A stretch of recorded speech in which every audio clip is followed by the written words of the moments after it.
এই পৃথিবীর সবচাইতে বড় সাগরের নাম হচ্ছে প্রশান্ত মহাসাগর। আরে প্রশান্ত মহাসাগরের সবচেয়ে গভীরতম জায়গার নাম হচ্ছে মারিয়ানা ট্রেঞ্চ, প্রায় 36,000 ফিট। আরে পৃথিবীর সবচেয়ে বড় যে পাহাড়টা মাউন্ট এভারেস্ট, এটার উচ্চতা প্রায় 29,035 ফিট। তাহলে মাউন্ট এভারেস্টকে আস্ত তুলে ধরে এনে মারিয়ানা ট্রেঞ্চের উপর যদি ছেড়ে দেওয়া হয়, পুরো পাহাড়টা পানির নিচে তলিয়ে যাবে। তার উপরেও আরো পানি থেকে যাবে প্রায় 7,000 ফিট। এই পৃথিবীর দ্বিতীয় গভীরতম মহাসাগরের নাম আটলান্টিক মহাসাগর, যেটার সবচাইতে গভীর জায়গার নাম পোর্টোরিকো। পোর্টোরিকোর গভীরতা প্রায় 33,000 ফিট। এই আটলান্টিক মহাসাগরকে ক্রস করে ইউরোপ থেকে আমেরিকায় যেতে হলে যেই বিমানটা ঘন্টায় 1000 মাইল বেগে ছোটে, ওই বিমানটা দিয়ে পাশের দিক থেকে এই পাশ থেকে ওই পাশটা ক্রস করতে 4 ঘন্টা লেগে যেত। আল্লাহ বললেন, সাগরের জল নামক কালি দিয়ে গাছের পাতা নামক খাতার উপরে যদি আমার প্রশংসা লিখতে শুরু করে দাও, সাগরের জলও শেষ, গাছের পাতাও শেষ, শেষ হবে না শুধু আমার প্রশংসা। সুবহানাল্লাহ। চাওয়ার মতো চাইলে আল্লাহ দেয়। যারা চাইতে পারে আল্লাহর কাছে, তারা আল্লাহর কাছ থেকে নিয়ে ছাড়ে। দেখবেন যেই বাচ্চা কাঁদে বেশি, ওই বাচ্চাকে মা দুধ খাওয়ায় বেশি, ঠিক কিনা? আর যেটা কাঁদে না, ওইটা টেক কেয়ারও কম। যেই ফ্যামিলিতে অনেক বাচ্চা কাচ্চা, দেখবেন যেটা কাঁদে বেশি, ওইটা টেক কেয়ারও বেশি।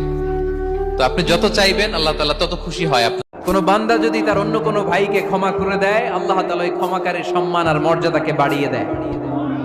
আল্লাহ তাআলা নিজে ক্ষমাশীল, তিনি ক্ষমা করাকে পছন্দ করেন। তাই আমাদের বেশি বেশি ক্ষমা করা দরকার। এজন্য এখন কেউ যদি আপনার সাথে খারাপ আচরণ করে, আপনার উপর জুলুম করে, অন্যায় করে, কি করবেন? মাফ করে দিবেন। 4টি জায়গায় কখনো রাগ করবেন না, তাহলে কঠিন বিপদে পড়ে যাবেন। 1 নাম্বার হচ্ছে যখন নামাজে দাঁড়াবেন, তখন কি করা যাবে না? রাগ করা যাবে না। নাম্বার 2। দ্বিতীয় নাম্বার হচ্ছে যখন আপনি ঘর থেকে বের হবেন, তখন আপনি রাগ করে ঘর থেকে বের হবেন না। আবার 3 নাম্বার হচ্ছে রাগ করে কখনো ঘরে ঢুকবেন না। এবং 4 নাম্বার হচ্ছে সবচেয়ে গুরুত্বপূর্ণ, সেটা হচ্ছে ঘুমানোর সময় কখনো রাগ করে। ওই যে নৌকা দিয়ে পারাপার হচ্ছিল, তখন একটা চড়ুই পাখি এসে সাগরের মধ্যে মুখ দিয়েছিল। তো খিজির আলাইহিস সালাম বললেন, মুসা, তুমি কি চড়ুই পাখিটা দেখতে পাচ্ছ? হ্যাঁ। চড়ুই পাখিটা যে সাগরে মুখ দিয়ে দেখতে পাচ্ছ? হ্যাঁ, দেখতে পাচ্ছ। তখন খিজির আলাইহিস সালাম বললেন, চড়ুই পাখিটা সাগরে মুখ দিয়ে পানি খাওয়ার পরে চড়ুই পাখির ঠোঁটে বা চঞ্চুতে যতটুকু পানি লেগে আছে, এই পানিটা হচ্ছে তোমার, আমার এবং মহাবিশ্বের আমাদের সকলের জ্ঞান। আর এই মহাসাগরের সকল পানি হচ্ছে আল্লাহ তাআলার জ্ঞান। আল্লাহ তাআলা বলেছেন, ওমা উতিতু মিনাল ইলমি ইল্লা কালিলা, আমি তোমাদেরকে একেবারে অল্প জ্ঞান দিয়েছি, একেবারে অল্প।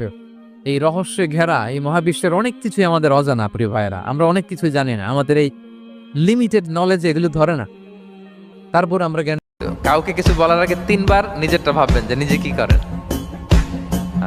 ওয়ালা তালমিজান, অন্যের বদনাম করো না, প্রকাশ্যে অন্যের দোষ খোঁজো না। সবচেয়ে বুদ্ধিমান সে যে নিজের দোষ খোঁজে। তাওবার পাওয়ার কিন্তু খুব বেশি, চোখের পানির শক্তি অনেক বেশি। 1 ফোঁটা পানি জাহান্নামের আগুনকে নিভিয়ে দেয়। অনুতপ্ত বান্দার চোখের পানির ফোঁটা, এটা চোখ বেয়ে, নাকের ডগা বেয়ে জমিনে পড়ার আগে আল্লাহ তাআলা বান্দার জীবনে সব গুনাহ ক্ষমা করে দেয়।